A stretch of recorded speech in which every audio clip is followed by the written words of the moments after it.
야, 저기 저 떡대 좀 재미있어 보이는데 가서 말 좀 걸어봐. 어이, 아저씨!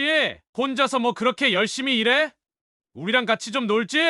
2025년 4월의 끝자락, 아직 어둠이 채 가시지 않은 새벽 4시. 세상의 모든 소음이 숨죽이고 오직 밤의 정막만이 낮게 흐르는 시간. 김포 변두리, 낡은 다세대 주택의 꼭대기층, 좁디 좁은 방 안에서 요란한 알람 소리가 정적을 갈랐습니다. 강태주는 반사적으로 몸을 일으켰죠. 온몸의 근육이 전날의 고된 노동으로 비명을 지르는 듯 뻐근했고 눈꺼풀은 천근만근 무거웠습니다. 하지만 그는 단 한순간의 망설임도 없이 몸에 밴 습관처럼 이불을 걷어냈어요. 창문에는 밤새 맺힌 이슬이 희미한 가로등 불빛에 반짝였습니다. 저 너머 어딘가에서는 아직 단잠에 빠져 있을 사람들. 그들과 태준의 하루는 이렇게 다른 시간대에서 시작되곤 했습니다. 그는 잠시 멍하니 창밖을 내다보며 깊은 숨을 내쉬었죠. 차가운 새벽 공기가 폐부 깊숙이 들어와 밤새 쌓인 피로와 상념들을 조금이나마 밀어내는 듯 했습니다. 방 안은 한눈에 봐도 그의 팍팍한 삶을 짐작하게 했어요.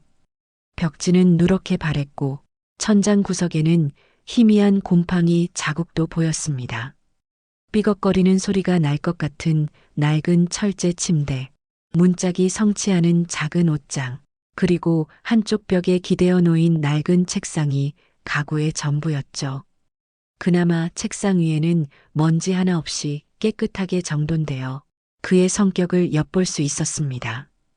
그리고 그 책상 위 작은 액자 속에는 해맑게 웃는 여고생의 사진이 놓여 있었어요. 그의 세상 전부이자 그가 이 고된 삶을 버텨내는 이유, 여동생 강수연이었습니다. 사진 속 수연이는 두 손으로 V자를 그리며 세상 누구보다 밝고 순수한 미소를 짓고 있었죠. 몇 년 전 끔찍한 사건을 겪기 전의 모습이었습니다. 태주는 매일 아침 일을 나가기 전 이 사진을 보며 마음을 다잡곤 했습니다. 수연아, 오빠가 꼭 다시 웃게 해줄게. 지금의 수연이는 좀처럼 웃는 법이 없었습니다. 마음의 문을 굳게 닫아버린 동생의 텅 빈 눈동자를 볼 때마다 태준의 가슴은 미어졌죠. 부모님을 일찍 여의고 그가 수연이에게는 아버지이자 어머니 그리고 유일한 보호자였습니다. 10살이나 어린 동생을 제대로 건사하기 위해 그는 20살 청춘을 기꺼이 반납해야 했어요. 남들처럼 대학에 가거나 하고 싶은 일을 꿈꿀 여유는 사치였죠. 오직 동생을 굶기지 않고 남들만큼은 아니더라도 부족하지 않게 키워야 한다는 책임감만이 그의 어깨를 무겁게 짓눌렀습니다. 태주는 차가운 물에 대충 얼굴을 씻었습니다. 면도할 시간도 아까워 수염은 거뭇하게 자라 있었고 거울에 비친 그의 모습은 실제 나이보다 훨씬 더 들어 보였죠. 고된 노동과 깊은 시름이 그의 젊음을 빠르게 앗아간 탓입니다. 부엌이라고 부르기도 민망한 작은 공간에서 그는 어젯밤 남은 식은 밥 한 덩이를 꺼냈습니다. 변변한 반찬도 없이 그저 차가운 보리차에 밥을 말아 허겁지겁 목구멍으로 넘겼죠. 맛을 느낄 여유도 그럴 필요도 없었습니다. 그저 고된 하루를 버텨낼 최소한의 에너지를 채우는 의식과 같았어요. 식사를 마친 그는 작업복으로 갈아입었습니다. 햇볕과 땀에 절어 색이 바랜 작업복은 여기저기 해진 곳이 많았지만 그는 익숙하게 옷을 걸쳤습니다. 무겁고 투박한 작업판은 그의 발에 꼭 맞게 길들여져 있었죠. 마지막으로 손목에 낡은 시계를 찾습니다. 돌아가신 아버지가 물려주신 유일한 유품이자 그에게 시간을 알려주는 것 이상의 의미를 지닌 물건이었어요.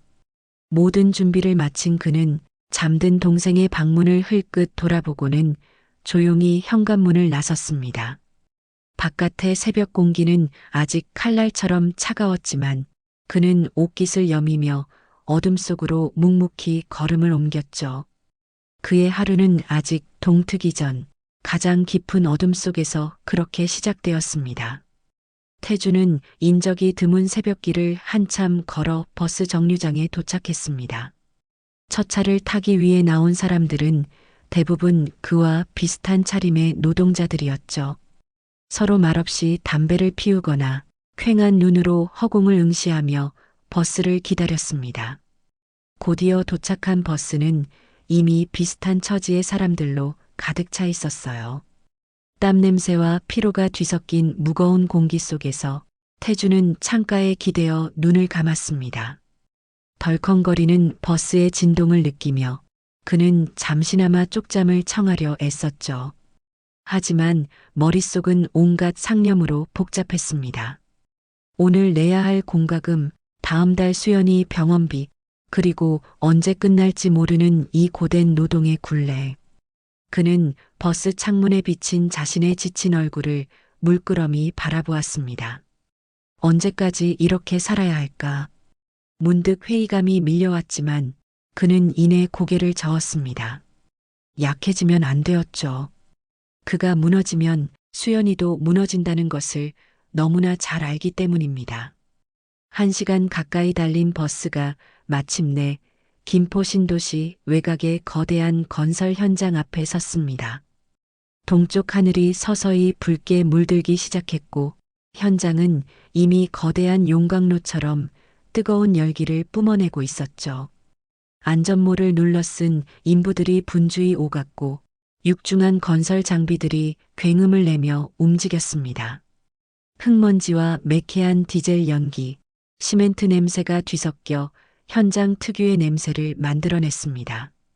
태주는 익숙하게 안전모를 고쳐 쓰고 작업 현장으로 들어섰습니다.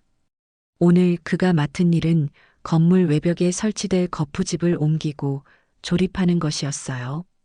수백 킬로그램에 달하는 거푸집 자재들을 로프와 도르래를 이용해 고층까지 끌어올리고 정확한 위치에 고정해야 하는 위험하고도 고된 작업입니다. 그는 안전벨트를 단단히 조이고 능숙하게 로프를 다루기 시작했죠. 그의 팔과 등 근육이 긴장하며 꿈틀거렸습니다. 오랜 세월 반복된 육체 노동은 그의 몸을 단단한 바위처럼 만들었지만 그만큼 몸 곳곳에는 만성적인 통증과 피로가 쌓여 있었습니다. 어이, 강씨, 그거 혼자 들 수 있겠어? 같이 들어줄까? 젊은 동료 하나가 걱정스러운 듯 물었지만 태주는 짧게 고개를 저었습니다. 괜찮네. 그는 말없이 거푸집 자재 하나를 번쩍 들어 어깨에 메고 아슬아슬한 철골 구조물 위를 걸어갔습니다. 그의 발걸음은 흔들림이 없었고 균형 감각은 고개살을 방불케 했죠. 하지만 그 안정감은 수많은 위험 속에서 터득한 생존 본능과 같은 것이었습니다. 잠깐의 방심이 곧바로 큰 사고로 이어질 수 있는 곳이 바로 건설 현장이었으니까요. 실제로 몇 달 전에는 바로 옆에서 작업하던 동료가 발을 헛디뎌 추락하는 끔찍한 사고를 목격하기도 했습니다. 그는 그런 위험 속에서 하루하루를 살아가고 있었던 겁니다. 오전 내내 쉴 틈 없이 작업이 이어졌어요. 태준의 작업복은 땀으로 흠뻑 젖었고 온몸은 흙먼지로 뒤덮였습니다. 하지만 그는 힘든 내색 없이 기계처럼 정확하고 묵묵하게 자신의 임무를 수행했죠.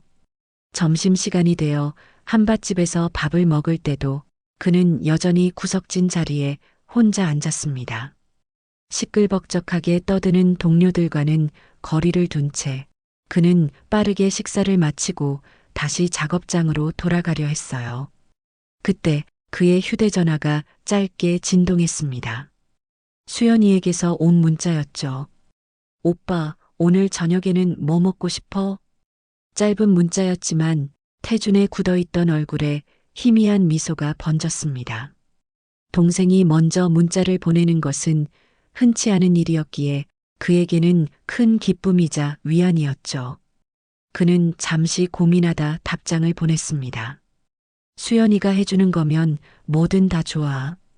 답장을 보내고 나서 그는 다시 액자 속 동생의 사진을 떠올렸습니다. 사진 속 밝은 미소와 현실의 그늘진 동생의 얼굴이 교차하며 마음 한편이 아려왔습니다. 그는 다시 한번 주먹을 꽉 쥐었죠. 조금만 더 힘내자. 수연이를 위해서라도. 그렇게 오후 작업이 다시 시작되었습니다. 태양은 중천에 떠 자결했고 현장의 열기는 더욱 뜨거워졌습니다. 태주는 다시 묵묵히 거푸집을 옮기고 망치를 두드렸습니다. 그의 등 뒤로 길게 드리워진 그림자는 마치 그가 짊어진 삶의 무게처럼 무겁고 짙어 보였습니다. 따스한 봄볕 아래 오후 작업이 한창이던 건설 현장. 잠시 휴식을 취하며 땀을 식히던 인부들의 귓가에 불쾌하고 요란한 자동차 경적 소리가 날카롭게 파고들었습니다. 모두의 시선이 자연스럽게 현장 입구 쪽으로 향했죠. 번쩍이는 검은색 외제 세단 한 대가 흙먼지를 일으키며 거칠게 현장 안으로 들어서고 있었습니다. 주변의 작업 차량이나 인부들의 안전 따위는 안중에도 없다는 듯 난폭한 주행이었어요. 차량은 공사가 진행 중인 건물 입구 근처에 아무렇게나 멈춰 섰고 곧이어 차 문이 열리며 대여섯 명의 젊은 남자들이 쏟아져 나왔습니다. 건설 현장과는 전혀 어울리지 않는 화려하고 값비싼 옷차림, 요란한 액세서리, 그리고 하나같이 불량스러워 보이는 표정과 태도. 그들이 누구인지는 현장의 누구라도 금방 알아챌 수 있었죠. 바로 이 일대를 무대로 활동하며 상인들과 건설 현장 등을 괴롭히는 악명 높은 조직 최민수 일당이었습니다. 현장의 공기가 순식간에 싸늘하게 얼어붙는 듯했죠. 인부들은 하던 일을 멈추고 불안한 눈빛으로 그들을 쳐다보거나 혹은 애써 시선을 피하며 못 본 척했습니다. 즐겁게 농담을 주고받던 목소리도 잦아들고 오직 작업 소음만이 어색하게 현장을 감쌌습니다. 무리의 중심에는 선글라스를 끼고 짝다리를 짚은 채 거만하게 주변을 둘러보는 사내 최민수가 있었습니다. 그는 아직 30도 채 안 되어 보였지만 잔인하고 교활한 성격으로 짧은 시간의 조직 내에서 행동대장 자리까지 꿰찬 인물이었죠.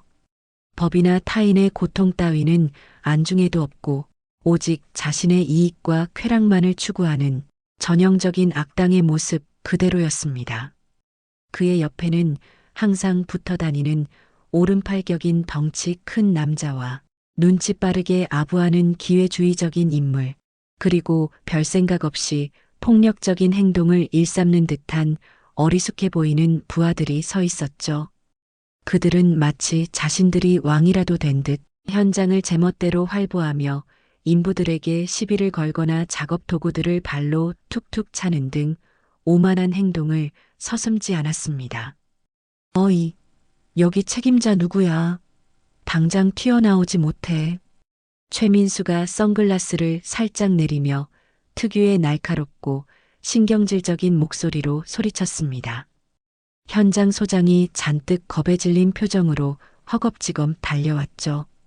그는 이미 여러 차례 최민수 일당에게 돈을 뜯긴 경험이 있었습니다.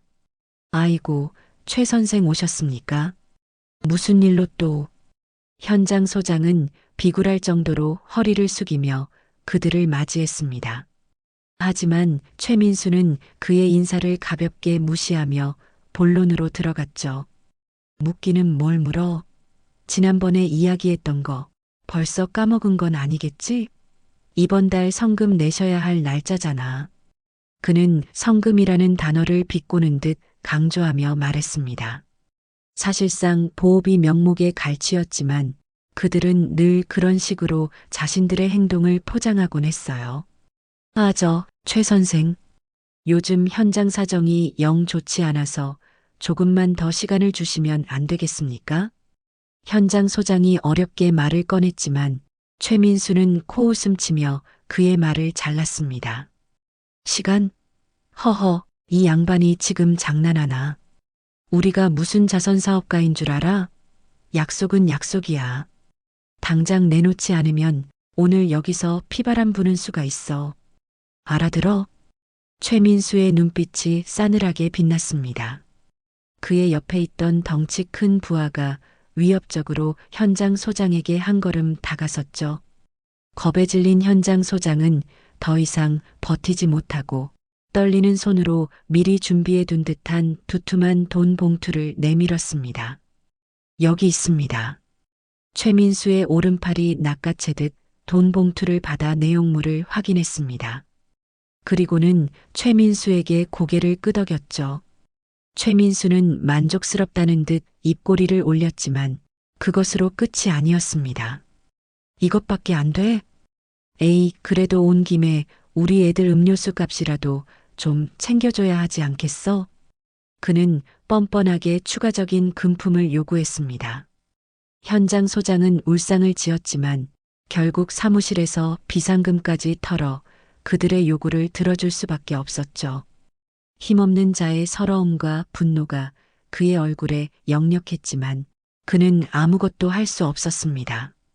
이 모든 광경을 강태준은 조금 떨어진 곳에서 철골 구조물에 기댄 채 묵묵히 지켜보고 있었습니다. 그는 한 손에 무거운 렌치를 들고 있었죠. 최민수 일당의 파렴치한 행동에 그의 미간이 저절로 찌푸려졌습니다. 속에서 뜨거운 무언가가 치밀어 오르는 것을 느꼈어요. 주먹을 쥔 손에 힘이 들어갔고 당장이라도 달려가 저 악당들을 응징하고 싶은 충동이 일었습니다. 하지만 그는 가까스로 감정을 억눌렀습니다. 지금 그가 나서면 상황은 더 악화될 뿐이고 혹시라도 불똥이 동생 수연에게 튈 수도 있다는 생각이 들었기 때문입니다. 그는 과거의 경험을 통해 저런 부류의 인간들과 섣불리 엮여서는 안 된다는 것을 잘 알고 있었죠. 참아야 했습니다. 동생을 위해서라도 그는 지금 분노를 표출할 때가 아니라고 스스로를 다독였어요. 그는 애써 시선을 돌려 자신의 작업에 집중하려 했습니다. 하지만 그의 귓가에는 여전히 건달들의 불쾌한 웃음소리와 현장 소장의 굴욕적인 목소리가 맴돌았습니다. 정의가 무력하고 악이 판치는 현실에 대한 깊은 환멸과 분노가 그의 가슴 속에서 차갑게 쌓여가고 있었습니다. 현장 소장에게서 돈을 뜯어낸 최민수 일당은 그러나 바로 현장을 떠나지 않았습니다. 그들은 마치 승전국의 군인들처럼 거들먹거리며 현장 곳곳을 어슬렁거렸죠. 인부들의 작업을 방해하거나 자재들을 발로 차며 시비를 걸었습니다. 현장의 분위기는 극도로 악화되었지만 누구도 감히 그들의 행동을 제지하지 못했습니다. 최민수는 지루하다는 듯 하품을 하며 주변을 둘러보다가 문득 한 곳에 시선이 멈췄습니다. 바로 묵묵히 자신의 일만 하고 있는 강태준이었죠. 다른 인부들과 달리 태준은 그들의 존재를 완전히 무시하는 듯 보였습니다. 그 어떤 동요나 불안감도 그의 표정에서는 읽을 수 없었죠. 오히려 그의 거대한 체구와 굳게 담은 입술에서는 다른 인부들에게서는 찾아볼 수 없는 어떤 강인함과 위압감마저 느껴졌습니다. 최민수는 심기가 불편해졌습니다. 자신의 위세에 전혀 굴하지 않는 듯한 태준의 모습이 그의 자존심을 건드린 것입니다. 그는 부하들에게 턱짓으로 태준을 가리키며 나지막이 말했습니다. 야, 저기 저 떡대. 좀 재미있어 보이는데? 가서 말 좀 걸어봐. 최민수의 명령에 가장 아부를 잘 떨던 부하 하나가 희죽거리며 태준에게 다가갔습니다. 그의 걸음걸이에는 상대를 얕잡아보는 거만함이 가득했죠. 태준은 자신에게 다가오는 불길한 기운을 느꼈지만 여전히 하던 일을 멈추지 않았습니다. 하지만 그의 등 근육은 이미 잔뜩 긴장해 있었고 그의 감각은 극도로 예민해져 있었습니다. 피하고 싶었지만 피할 수 없는 순간이 다가오고 있음을 직감했기 때문이죠. 건달은 태준의 바로 옆까지 다가와 그의 어깨를 일부러 툭 치며 말을 걸었습니다. 어이 아저씨, 혼자서 뭐 그렇게 열심히 일해? 우리랑 같이 좀 놀지? 그의 목소리에는 노골적인 조롱과 시비조가 섞여 있었습니다. 이제 피할 수 없는 갈등의 막이 오르려 하고 있었습니다. 태준의 심장이 조용히 하지만 무겁게 뛰기 시작했습니다. 귓가에 파고드는 건들거리는 목소리. 강태준은 고개를 돌리지 않았습니다. 하지만 온 신경은 등 뒤에 다가온 불청객에게 쏠려 있었죠. 무시하는 것이 상책이라는 것을 머리로는 알았지만 심장은 이미 불길하게 뛰기 시작했어요. 태준의 무반응에 건달은 기분이 상한 듯 이번에는 그의 어깨를 손으로 툭 쳤습니다. 야, 사람 말을 무시하냐? 귀 먹었어? 태준은 그제야 하던 일을 멈추고 천천히 몸을 돌렸습니다. 그의 눈빛은 여전히 깊고 고요했지만 그 안에는 분명한 경고의 메시지가 담겨 있었죠. 볼 일 없으면 비키시오. 낮고 굵은 목소리가 작업장의 소음을 뚫고 흘러나왔습니다. 그 목소리에는 상대의 길을 죽이는 묘한 힘이 실려 있었죠. 건달은 순간 움찔했지만 뒤에 있는 동료들을 의식하며 애써 허세를 부렸습니다. 뭐야? 이 떡대가 진짜. 야, 너 지금 우리한테 반항하는 거냐? 그 사이 다른 건달들도 재미있는 구경거리라도 생긴 듯 희죽거리며 태준의 주변으로 몰려들었습니다. 그들은 태준을 완전히 에워싸고 위압적인 분위기를 만들려 했죠. 아저씨, 인상 좀 펴. 무섭잖아. 땀 냄새 나는 작업복 입고 꺼드럭거리기는. 꼴사납이래. 그들의 조롱과 비아냥거림이 쉴 새 없이 이어졌습니다. 하지만 태준은 여전히 미동도 없이 그들을 차갑게 응시할 뿐이었어요. 마치 폭풍 전야의 고요함처럼 그의 침묵은 오히려 더 큰 긴장감을 자아냈습니다. 최민수는 팔짱을 낀 채 이 상황을 흥미롭다는 듯 지켜보고 있었죠. 그는 태준의 저항이 얼마 가지 못할 것이라고 생각했습니다. 힘 좀 쓰는 막일꾼이라도 결국 자신들의 수적 우세와 폭력성 앞에서는 무릎 꿇게 될 것이라고 확신했으니까요. 야, 그만 놀리고 본론으로 들어가. 저놈 주머니 좀 털어봐. 분명히 오늘 일당 받은 거 있을 거 아니야. 최민수의 지시에 건달 하나가 태준의 작업복 주머니 쪽으로 손을 뻗었습니다. 바로 그 순간이었습니다. 태준의 눈빛이 섬뜩하게 변했죠. 내 몸에 손대지 마시오. 얼음처럼 차가운 경고와 함께 태준은 번개 같은 속도로 건달의 손목을 낚아챘습니다. 단단한 뼈와 근육으로 이루어진 그의 손아귀 힘은 상상을 초월했죠. 으악! 손목이 부서지는 듯한 극심한 고통에 건달이 비명을 질렀습니다. 태준은 그를 가볍게 밀쳐냈어요. 건달은 몇 걸음 비틀거리다 그대로 바닥에 나뒹굴었습니다. 순식간에 벌어진 일에 다른 건달들은 물론 지켜보던 최민수조차 당황한 기색이 역력했습니다. 이 자식이. 정신을 차린 건달 몇몇이 욕설을 내뱉으며 한꺼번에 태준에게 달려들었습니다. 누군가는 주먹을 휘둘렀고 누군가는 발길질을 했으며 또 다른 누군가는 근처에 있던 강목까지 집어들었죠. 하지만 그들의 공격은 태준에게 전혀 위협이 되지 못했습니다. 태준의 몸은 마치 오랜 세월 비바람을 견뎌낸 거대한 바위와 같았어요. 그는 날아오는 주먹과 발길질을 최소한의 움직임으로 피하거나 막아냈습니다. 오히려 공격해오는 상대의 힘을 역이용하여 그들을 손쉽게 제압했죠. 강목을 휘두르며 달려든 건달의 팔을 잡아채 그대로 땅바닥에 매다 꽂았고 옆에서 발길질을 하던 다른 건달의 다리를 걸어 넘어뜨렸습니다. 그의 움직임은 크고 육중했지만 놀랍도록 빠르고 정확했습니다.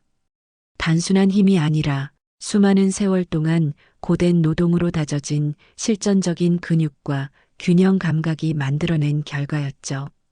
건설 현장의 철골 구조물처럼 단단하고 거친 땅처럼 묵직한 힘이었습니다. 크엉! 악! 비명소리가 현장 곳곳에서 터져나왔습니다. 불과 몇 분 전까지 기세등등하게 태준을 에워쌌던 건달들은 이제 바닥에 나뒹굴거나 혹은 겁에 질려 뒷걸음질 치고 있었죠. 그들은 자신들이 지금 누구를 건드렸는지 뒤늦게 깨닫고 있었습니다. 저 남자는 평범한 막일꾼이 아니었어요. 인간의 형상을 한 그야말로 괴물이었습니다. 이럴 수가. 최민수는 눈앞에서 벌어지는 광경을 믿을 수 없다는 듯 중얼거렸습니다. 그의 오만했던 얼굴은 이제 하얗게 질려 있었고 다리는 후들후들 떨리고 있었죠. 그는 슬그머니 뒷걸음질치며 도망갈 기회를 엿보았습니다. 하지만 태준의 시선은 이미 그를 향하고 있었어요. 태준은 바닥에 쓰러진 건달들을 내버려두고 천천히 최민수를 향해 걸어갔습니다. 그의 발걸음은 무겁고 위압적이었습니다. 마치 분노한 거인이 다가오는 듯한 공포감에 최민수는 숨쉬는 것조차 잊어버렸죠. 오지 마. 다가오지 마. 최민수는 비굴하게 소리치며 뒷걸음질 쳤지만 곧 벽에 등이 막혔습니다. 태준은 그의 바로 앞까지 다가와 그의 멱살을 거칠게 움켜쥐었습니다. 최민수의 몸이 허공에 가볍게 들려 올려졌죠. 커! 최민수는 숨이 막혀 버둥거렸지만 태준의 강철 같은 팔뚝에서 벗어날 수는 없었습니다. 태준은 분노로 이글거리는 눈으로 최민수를 내려다보며 마치 지옥의 밑바닥에서 울려 퍼지는 듯한 목소리로 말했습니다. 내 놈들이 내 동생에게 무슨 짓을 했는지 똑똑히 기억하고 있다. 그 말과 함께 태준의 머릿속에는 몇 년 전 피투성이가 되어 겁에 질려 떨던 수연이의 모습이 떠올랐습니다. 그 기억은 그의 분노에 다시 불을 지폈죠.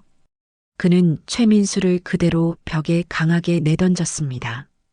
으악! 최민수는 비명을 지르며 바닥에 처참하게 나뒹굴었습니다.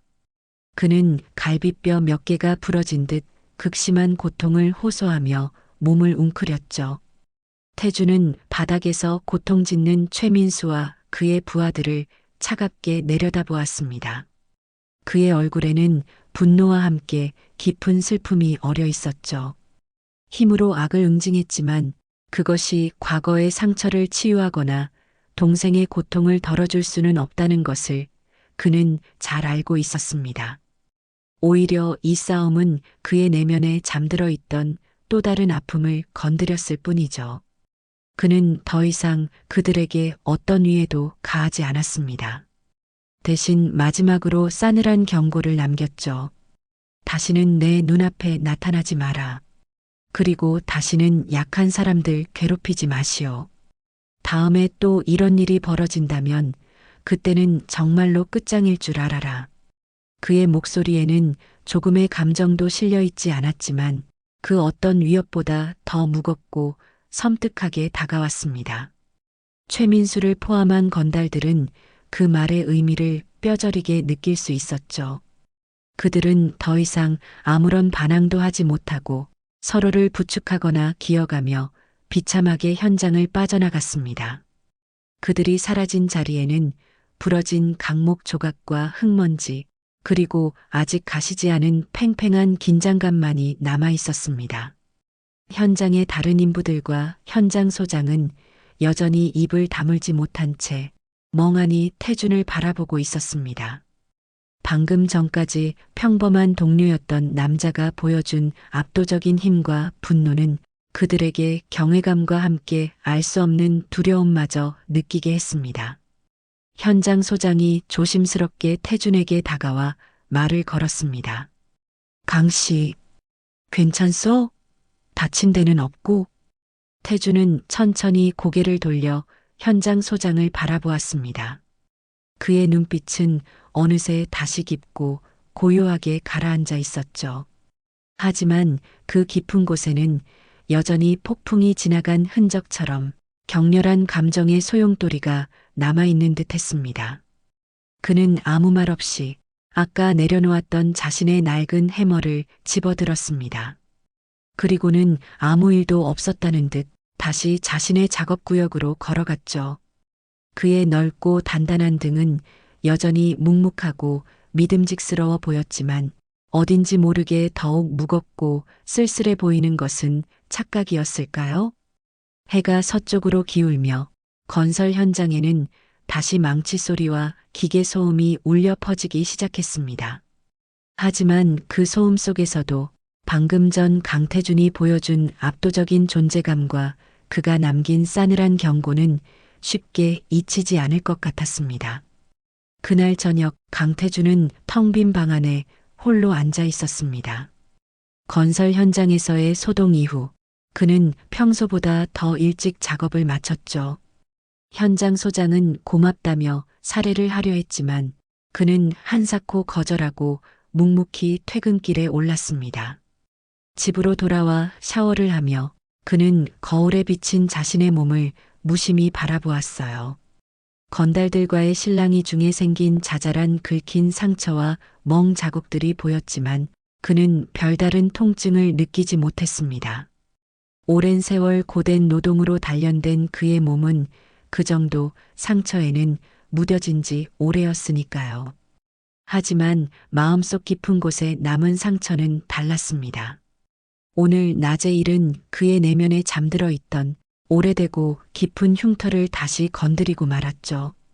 상처 입은 짐승처럼 거칠게 분노를 터뜨렸지만 그 뒤에 밀려오는 것은 통쾌함이 아니라 깊은 고독과 슬픔이었습니다.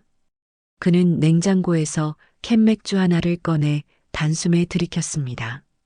차가운 알코올 기운이 목을 타고 넘어가며 잠시나마 답답한 가슴을 식혀주는 듯했죠. 하지만 그것도 잠시, 그의 머릿속은 다시 오늘 낮의 일과 그리고 그보다 훨씬 더 아픈 과거의 기억들로 어지럽게 뒤엉키기 시작했습니다. 최민수 일당의 오만한 얼굴, 그들의 비열한 조롱, 그리고 속수무책으로 당해야만 했던 그 옛날의 기억. 그는 맥주캔을 쥔 손에 힘을 주었습니다. 단단한 캔이 우그러드는 소리가 적막한 방 안에 울려 퍼졌죠. 몇 년 전 수연이가 아직 앳된 얼굴의 중학생이었을 때의 일이었어요. 그때도 태주는 지금처럼 새벽부터 밤늦게까지 일에 매달려 있었습니다. 부모님 없이 홀로 동생을 건사해야 한다는 책임감은 젊은 그의 어깨를 늘 무겁게 짓눌렀죠. 수연이는 밝고 명랑한 아이였습니다. 넉넉하지 못한 형편에도 불평 한마디 없이 오히려 오빠를 위로할 줄 아는 속 깊은 동생이었어요. 그림 그리기를 좋아했고 장래 희망은 디자이너가 되는 것이었습니다. 태주는 그런 동생이 너무나 대견하고 사랑스러웠죠. 자신은 평생 흙먼지 속에서 살더라도 동생만큼은 원하는 꿈을 이루며 행복하게 살 수 있도록 해주고 싶었습니다. 그것이 그의 유일한 삶의 목표이자 희망이었어요. 하지만 그 소박한 희망은 어느 날 갑자기 찾아온 악몽 같은 사건으로 산산조각 나고 말았습니다. 그날도 태주는 야간 작업까지 마치고 파김치가 되어 집으로 돌아오고 있었죠. 골목 어귀에 다다랐을 때 그는 심상치 않은 분위기를 감지했습니다. 어둠 속에서 몇몇 불량스러운 학생들이 모여 낄낄거리고 있었고 그들 사이에 익숙한 뒷모습이 보였습니다. 바로 수연이었어요. 가슴이 철렁 내려앉은 태주는 급히 그곳으로 달려갔습니다. 가까이 다가가자 끔찍한 광경이 그의 눈앞에 펼쳐졌죠. 수연이는 잔뜩 겁에 질린 얼굴로 바닥에 주저앉아 울고 있었습니다. 교복은 흙먼지로 더럽혀져 있었고 팔에는 긁힌 상처와 멍 자국이 선명했죠. 불량 학생들은 수연이를 둘러싸고 키득거리며 그녀의 가방을 빼앗아 내용물을 바닥에 쏟아붓고 있었습니다. 수연이가 아끼던 스케치북과 색연필들이 더러운 바닥에 아무렇게나 나뒹굴고 있었어요. 이 나쁜 놈들, 내 동생한테 무슨 짓이야. 태주는 눈이 뒤집혀 그들에게 달려들었습니다. 하지만 그 역시 아직 젊고 싸움 경험도 전무했죠. 게다가 하루 종일 고된 노동으로 지쳐 있었습니다. 상대는 수적으로 우세했고 이미 동네에서 악명 높은 불량 서클의 일원들이었습니다. 태주는 동생을 지키려 필사적으로 맞섰지만 결과는 처참했죠. 그는 수연이가 보는 앞에서 그들에게 집단으로 짓밟히고 조롱당해야 했습니다. 그가 할 수 있는 것은 아무것도 없었어요. 그저 동생 앞에서 비참하게 무너져 내리는 자신의 무력함을 확인하는 것뿐이었습니다. 불량 학생들은 태준과 수연이를 실컷 괴롭히고 비웃은 뒤에야 마치 아무 일도 없었다는 듯 유유히 사라졌습니다. 남겨진 것은 피투성이가 된 태준과 공포와 충격으로 넋이 나간 채 울고 있는 수연이, 그리고 산산조각 난 스케치북과 부러진 색연필들 뿐이었죠. 그날 밤 태주는 동생을 부둥켜 안고 밤새 울었습니다. 분노와 슬픔, 그리고 지켜주지 못했다는 끔찍한 죄책감이 그의 온몸을 짓눌렀습니다. 그는 자신의 나약함과 세상의 부조리에 치를 떨어야 했죠. 그 사건 이후 밝고 명랑했던 수연이는 완전히 다른 아이가 되었습니다. 웃음을 잃었고 사람들을 피했으며 좋아하던 그림도 더 이상 그리지 않았죠. 밤마다 악몽에 시달렸고 작은 소리에도 깜짝깜짝 놀라며 불안에 떨었습니다. 병원에서는 외상 후 스트레스 장애라는 진단을 내렸어요. 꾸준한 상담과 치료가 필요했지만 당장 하루 벌어 하루 먹고 살기도 벅찼던 태준에게 동생의 치료비는 감당하기 힘든 부담이었습니다. 태준은 절망했습니다. 하지만 주저앉아 있을 수만은 없었죠. 그는 동생 앞에서 다시는 무너지지 않겠다고, 무슨 수를 써서라도 동생을 지켜내겠다고 피눈물로 맹세했습니다. 그날부터 태준의 삶은 더욱 치열해졌습니다. 그는 더 많은 돈을 벌기 위해 잠을 줄여가며 일했고 틈나는 대로 닥치는 대로 몸을 단련하기 시작했어요. 건설 현장에서 남들보다 더 무거운 짐을 자청해서 날랐고 퇴근 후에는 집 근처 공원에서 밤늦게까지 혼자 운동을 했습니다. 턱걸이, 팔 굽혀 펴기, 무거운 돌덩이 들기, 특별한 기술이나 요령은 몰랐지만 그는 그저 맹목적으로 자신의 몸을 한계까지 밀어붙였죠. 육체적인 고통은 오히려 그에게 위안이 되었습니다. 몸이 힘들면 잠시나마 마음의 고통을 잊을 수 있었으니까요. 그의 몸은 시간이 흐르면서 점점 더 단단해져 갔습니다. 근육은 강철처럼 변했고 웬만한 충격에는 끄떡없는 맷집도 생겨났죠. 하지만 그의 마음속 상처는 여전히 그대로였습니다. 아니, 어쩌면 몸이 강해질수록 마음의 고통은 더욱 깊어졌는지도 모릅니다. 자신이 그때 조금만 더 강했더라면 하는 후회가 끊임없이 그를 괴롭혔으니까요. 그는 웃음을 잃었고 말수도 극도로 줄었습니다. 오직 동생 수연이를 돌보고 묵묵히 일하며 스스로를 단련하는 것만이 그의 삶의 전부가 되었죠. 사람들은 그를 보고 무뚝뚝하고 속을 알 수 없는 사람이라고 수군거렸지만 그는 개의치 않았습니다. 타인의 시선이나 평판 따위는 그에게 더 이상 중요하지 않았어요. 그에게 중요한 것은 오직 하나, 다시는 소중한 것을 잃지 않겠다는 강철보다 더 단단한 그의 의지뿐이었습니다. 캔맥주를 다 비운 태주는 자리에서 일어났습니다. 그리고는 조용히 수연이의 방문 앞으로 다가갔죠. 문틈으로 새어나오는 희미한 불빛. 아직 잠들지 않은 모양입니다. 그는 차마 문을 열지 못하고 그저 방문에 귀를 기댄 채 동생의 기척을 살폈습니다. 작은 뒤척임 소리, 희미한 숨소리. 그것만으로도 그는 동생이 무사하다는 사실에 안도감을 느꼈어요. 오늘 낮에 있었던 싸움. 그는 자신의 행동을 후회하지 않았습니다. 오히려 그런 쓰레기 같은 놈들을 완전히 박살내지 못한 것이 분하게 느껴졌죠. 하지만 동시에 불안감도 엄습했습니다.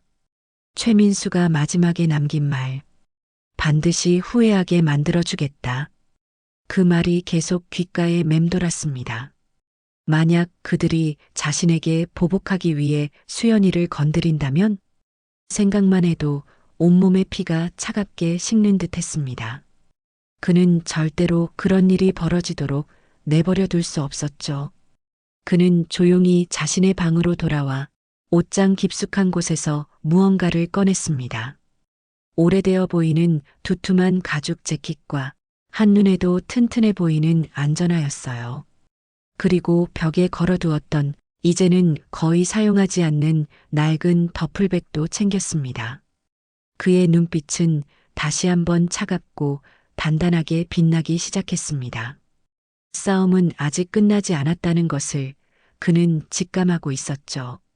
그리고 이번에는 절대로 물러서거나 망설이지 않을 것이라고 그는 스스로에게 그리고 하늘에 계신 부모님과 마음의 문을 닫은 동생에게 굳게 약속했습니다. 그의 강철 같은 심장이 다시 한번 뜨겁게 뛰기 시작했습니다. 그것은 분노의 불꽃이자 사랑하는 이를 지키려는 숭고한 의지의 표현이었습니다. 치욕적인 패배를 겪은 최민수는 분노와 공포로 이성을 잃었습니다. 자신의 아지트인 불법 도박장에서 부하들과 함께 술을 마시며 그는 강태준에 대한 복수심을 불태웠죠. 단순한 막일꾼에게 당했다는 사실은 그의 자존심을 산산조각 냈고 그가 가진 모든 것을 동원해서라도 태준을 짓밟고 싶었습니다. 그 자식 절대로 용서 못해. 감히 나 최민수를 건드려. 술에 취해 혀가 꼬부라진 목소리로 그가 고함을 질렀지만 주변의 부하들은 선뜻 동조하지 못했습니다. 그들 역시 태준의 압도적인 힘 앞에서 속수무책으로 무너졌던 공포를 똑똑히 기억하고 있었기 때문이죠. 형님, 하지만 그놈 보통 놈이 아닙니다. 잘못 건드렸다가 우리가 더 크게 다칠 수도. 오른팔 격인 부하가 조심스럽게 말했지만 최민수는 그의 멱살을 잡고 흔들었습니다. 닥쳐. 이 겁쟁이야. 겨우 막일꾼 하나한테 쫄아서 빌빌거려. 쪽팔리지도 않냐. 최민수는 이성을 잃고 날뛰었습니다. 그는 복수를 위해서라면 어떤 수단과 방법도 가리지 않을 기세였죠. 그때 가장 교활하고 눈치가 빨랐던 부하 하나가 음흉한 미소를 지으며 최민수에게 속삭였습니다. 형님, 그놈을 직접 상대하는 건 위험합니다. 대신 그놈이 가장 아끼는 걸 건드리면 어떨까요? 가장 아끼는 거? 네. 듣자 하니 그놈에게 눈에 넣어도 아프지 않을 여동생이 하나 있다고 합니다. 나이도 어리고 몸도 약하다고 하던데요. 그 말에 최민수의 눈빛이 번뜩였습니다. 비열하고 잔인한 그의 성격에 딱 맞는 방법이었죠. 직접적인 충돌은 피하면서 상대에게 가장 큰 고통을 줄 수 있는 방법. 좋아. 그거 아주 좋은 생각이야. 최민수는 무릎을 치며 사악하게 웃었습니다. 그들은 즉시 태준의 여동생 수연이에 대한 정보를 수집하기 시작했습니다. 태준이 사는 동네, 수연이가 다니는 학교, 등하굣길 등을 알아냈죠. 그들의 계획은 치밀하고 잔인했습니다. 수연이를 납치하여 태준을 유인한 뒤 그가 보는 앞에서 동생을 괴롭히며 그의 의지를 꺾고 처참하게 복수하겠다는 것이었습니다. 인간이기를 포기한 자들의 끔찍한 음모가 어두운 밤의 장막 뒤에서 조용히 진행되고 있었습니다. 건설 현장에서의 싸움 이후 강태준의 일상은 겉으로는 크게 달라지지 않았습니다. 그는 여전히 새벽같이 일어나 일터로 향했고 묵묵히 자신의 일을 해냈죠. 하지만 그의 내면에는 전에 없던 불안감과 경계심이 자리 잡고 있었습니다. 최민수가 마지막에 남긴 아기의 찬 협박. 그것이 단순한 허세가 아닐 수도 있다는 불길한 예감이 그의 신경을 곤두세우게 만들었죠. 그는 자신에게 닥쳐올 위험은 두렵지 않았습니다. 하지만 그 불똥이 혹시라도 수연이에게 튈까봐 노심초사했어요. 그는 퇴근 후 곧장 집으로 돌아와 수연이의 상태를 살폈고 주말에도 외출을 삼가며 최대한 동생의 곁을 지키려 했습니다. 수연이는 그런 오빠의 변화를 눈치챘지만 아무것도 묻지 않았죠. 그저 평소보다 더 오빠의 눈치를 살피며 조용히 지낼 뿐이었습니다. 그 모습이 태준의 마음을 더욱 아프게 했어요. 어느덧 5월로 접어들며 봄 기운이 완연해졌습니다. 김포의 거리에는 연두빛 새잎이 무성해지고 저녁이면 선선한 바람이 불어왔죠. 하지만 태준에게는 그런 계절의 변화를 느낄 여유조차 없었습니다. 그의 모든 감각은 오직 동생의 안전과 언제 닥쳐올지 모를 위협에 집중되어 있었으니까요. 그날도 그는 야간 작업까지 마치고 녹초가 되어 집으로 향하고 있었습니다. 밤 11시가 넘은 시간, 인적이 드문 골목길은 가로등 불빛만이 희미하게 길을 밝히고 있었죠. 집이 가까워질수록 그의 발걸음은 빨라졌습니다. 빨리 동생의 얼굴을 보고 안심하고 싶다는 생각뿐이었어요. 그런데 집 앞 골목 어귀에 다다랐을 때 그의 예민한 감각이 위험 신호를 감지했습니다. 평소와 다른 낯설고 불길한 기운, 어둠 속에 숨어 있는 여러 개의 시선이 느껴졌죠. 그는 걸음을 멈추고 주변을 살폈습니다. 아니나 다를까 골목 양쪽의 어두운 구석과 주차된 차량 뒤에서 여러 명의 남자들이 스멀스멀 모습을 드러냈습니다. 최민수와 그의 일당들이었죠. 그들의 손에는 강목과 쇠파이프 같은 것들이 들려 있었습니다. 강태준, 드디어 만났네. 우리가 얼마나 기다렸는지 알아? 최민수가 특유의 비열한 미소를 지으며 말했습니다. 그의 얼굴에는 지난번 싸움에서 생긴 흉터가 아직 남아 있었지만 눈빛에는 복수심과 광기가 번뜩이고 있었죠. 태준은 침착하게 그들을 마주 보았습니다. 이미 예상했던 상황이었기에 그는 당황하지 않았죠. 오히려 그의 마음속에서는 차가운 분노가 용암처럼 끓어오르고 있었습니다. 수연이는 건드리지 마라. 태준의 목소리는 낮고 위협적이었습니다. 그 말에는 만약 동생에게 손끝 하나라도 댔다가는 가만두지 않겠다는 살기마저 담겨 있었죠. 최민수는 그의 반응이 재미있다는 듯 낄낄거렸습니다. 걱정 마. 내 동생은 아직 무사하니까. 하지만 내가 오늘 우리 말을 곧게 듣지 않으면 글쎄 내일 아침에도 무사할지는 장담 못하지. 비열한 협박이었습니다. 태준의 가장 약한 부분을 건드려 그의 의지를 꺾으려는 속셈이었죠. 그 순간 태준의 인내심은 완전히 끊어졌습니다. 더 이상 대화는 무의미했죠. 그는 들고 있던 작업 가방을 바닥에 내려놓고 전투 태세를 갖추었습니다. 어둠 속에서 그의 거대한 실루엣은 마치 분노한 맹수처럼 위압적이었습니다. 내 놈들 오늘 여기서 전부 끝장내주마. 하? 웃기지 마. 이번엔 다르다. 오늘은 내 놈 뼈도 못 추릴 줄 알아.